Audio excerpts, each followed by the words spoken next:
da taxa, um lado obscuro, até teve um elogio para o banco, né? Algumas coisas. Mas vamos falar, nós gostamos de saber causos, nós somos um pouco do lado de curiosidade, né? Mas fala aí, alguma experiência pessoais de sua, assim, o que você já presenciou de história de sucesso, insucesso, e o que você acabou aprendendo, porque tanto tempo você aprendeu, Sim, deu sim. para ver aqui a sua palestra, a sua aula, que aprendeu demais. Não, bate-papo.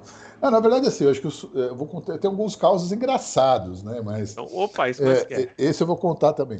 Mas eu acho que a questão do sucesso, eu acho que aqui é uma dica para quem quer trabalhar na área comercial, na área de venda, que assim, sempre trate o seu cliente com muita transparência, com muita honestidade e, principalmente, de forma igualitária. O que eu estou dizendo com isso? Porque o cara que é pequeno hoje, ele pode ser gigante amanhã. Né? E isso, ao longo desse tempo, eu vi as duas coisas acontecerem. Né? Aquele cara que era grande, que de repente era soberbo e por uma má administração acabou quebrando. Né? E aquele que era pequenininho, que ninguém dava muita bola para ele, foi crescendo e hoje ele é gigante. E eu nunca fui daquele que o cliente tem sempre razão, não. O cliente tem razão quando ele tem razão. Né? Mas uma coisa que eu pautei a minha carreira foi sempre em não enganar o meu cliente, em ser honesto, em ser transparente com ele. Então, eu nunca prometi algo que eu não podia cumprir. Então, isso sempre foi muito interessante. Eu acho que eu tive um relativo sucesso justamente por isso. Porque ele via naquele representante do banco, naquele momento, alguém que ele podia confiar. E isso fez muita diferença durante a minha carreira. Então, eu acho que, na verdade, essas histórias de sucesso, que eu gosto delas, foram muito pautadas nisso. Então, assim, eu acompanhei muito crescimento e muita gente me ajudou nesse meio caminho, do caminho também, por conta dessa forma como eu tratava. Né? Então, era sol, era chuva, né? Teve muita transpiração, muito suor também. Né? Não vem do céu, não cai nada de graça no teu colo, né?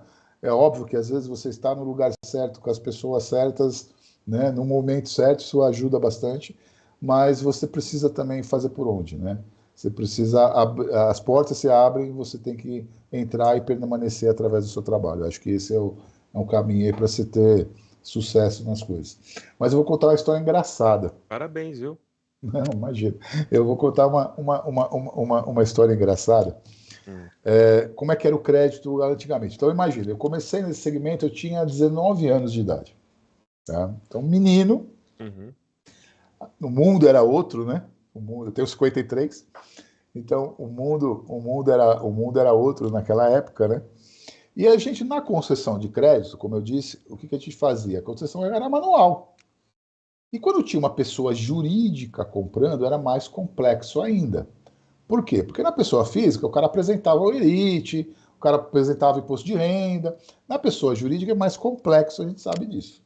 E um dia caiu para mim fazer uma análise de crédito, ou seja, eu ia lá, em loco, né, no lugar, para falar se eu ia conceder ou não o crédito que ele estava pleiteando. Eu nunca esqueço, era um Opala Diplomata, isso em 92, 93, era o top do negócio, né, ter um Opala Diplomata naquela época. E aí caiu lá para mim, Boutique XYZ, Avenida dos Bandeirantes. Aí eu peguei, passava ali toda hora, eu falava, gente do céu, boutique ali, né? Aí, bom, peguei o carro e tô indo lá pro endereço, né? A hora que eu tô chegando perto, eu comecei a pensar, eu falei, meu Deus, vai ser uma sex shop. Mas não deu outra, né? Era uma sex shop. Aí não tinha lugar para estacionar. Eu falei, não vou parar meu carro ali na frente.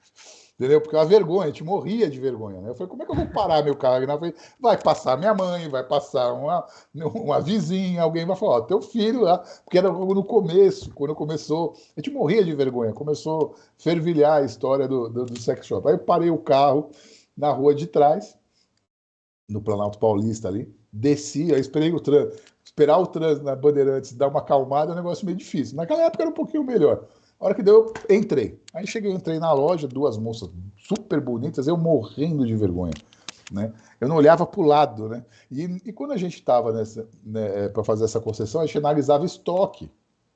O que eu vou colocar de estoque, gente? Pelo amor de Deus! Olha a saia justa que eu tava, né? Bom, Espero que enfim. não comprou um cadete. Então, aí eu sei, não, era um diplomata. Aí eu sei que eu peguei, eu fiz todo o relato lá, né? Eu não olhava para o lado, eu escrevendo, eu perguntava, né, as coisas, e aí eu sei que bom, saí de lá, da mesma forma que eu entrei, né, meio que escondido, e aí fui pro orelhão, que eu estava falando para vocês, não existia celular, aquelas coisas. Aí catei o orelhão e eu liguei pro meu gerente, que era no final das contas, era ele que dava a palavra final, né? Aí eu falei, ó, anota aí, ó. Tem não sei quantas caixas de não sei quantos centímetros. Tem não sei quantas, não sei o que lá. Eu entrei na brincadeira, né? Porque era o único jeito de sair daquela situação. Então foi uma Ai, situação extremamente constrangedora para mim aí. Essa que eu vivenciei aí, né? Naquela época. E aí tem um monte, tem outras histórias aí. Eu lembro que essa foi uma saia justa terrível para mim.